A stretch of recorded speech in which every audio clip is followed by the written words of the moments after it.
ગઈકાલે prevention of crime branch Rajkot શહેરની team દ્વારા યુનિવર્સિટી પોલીસ સ્ટેશન તથા થોરાડા પોલીસ સ્ટેશન વિસ્તારમાં દેશી દારૂની ભટ્ટીઓના 2 કેસો કરવામાં આવેલા હતા, જેમાં યુનિવર્સિટી વિસ્તારમાં રૈયાધાર મફતિયાપરા દશામા મંદિરવાળા રોડ પાસે ઓરડીમાંથી એક ભટ્ટી પકડવામાં આવેલ હતી.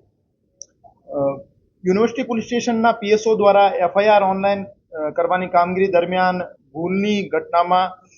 ભૂલથી ઘટના સ્થળમાં યુનિવર્સિટી કેમ્પસ લખાઈ ગયેલ હતો, જેથી એક ગેરસમજ ઊભી થયેલી કે આ દેશી દારૂની જવાબદાર કર્મચારીઓ વિરુદ્ધ એસીપી પશ્ચિમ વિભાગને પ્રાથમિક તપાસ સોંપવામાં આવી છે અને શિક્ષાત્મક કાર્યવાહી હાથ ધરવામાં આવશે અને નામદાર કોર્ટને આ બાબતે એક રિપોર્ટ કરવામાં આવશે, જેમાં સ્થળની ભૂલ નામદાર કોર્ટને જાણ કરવામાં આવશે.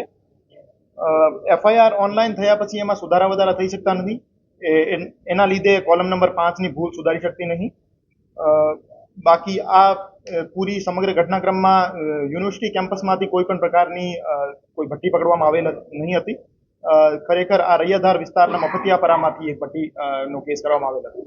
યુનિવર્સિટી કેમ્પસની ગેટ પાસે 100 મીટરના અંતરે દેશી દારૂની ખાલી કોથળીઓ, લોકેશન જે લખ્યું છે એથ્લેટિક ગ્રાઉન્ડની બાજુમાં, એ સાચું છે, યુનિવર્સિટી અંદર નથી પરંતુ બહાર છે, પણ ત્યાં દેશી દારૂની કોથળીઓ પણ મળી છે અને બાઇટિંગના જે રાત્રિ દરમિયાન બાઇટિંગ લેતા હોય છે અલગ અલગ પડીકાઓ પણ ત્યાં છે.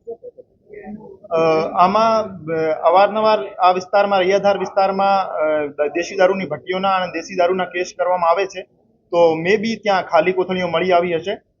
જે કોઈ દેશી દારૂની વેચાણનો સ્થળ અથવા ભટ્ટી ત્યાં પોલીસ દ્વારા ગોતવામાં આવશે તો એમના વિરુદ્ધ કેસ કરવામાં આવશે, પણ ખાલી કોથળીઓ વિરુદ્ધ અમે કેસ કરી શકતા નથી. ચેકિંગ થશે હવે, કારણ કે ત્યાં ગેટ શિક્ષણ ધામના ગેટ પાસે જ આ યોગ્ય કહેતું કે એક બાજુ શિક્ષણ યુનિવર્સિટી ને બીજી બાજુ કેન્સર હોસ્પિટલ, બંનેની વચ્ચે અવારનવાર અવાવરું જગ્યા છે.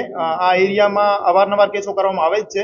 તેમ છતાં દેશી દારૂના જે કેસો છે આમાં સજાની જોગવાઈ ઓછી હોવાથી વારંવાર જામીન ઉપર મુક્ત કરવા પડે છે અને વારંવાર આ પ્રવૃત્તિ ચાલુ રહે છે.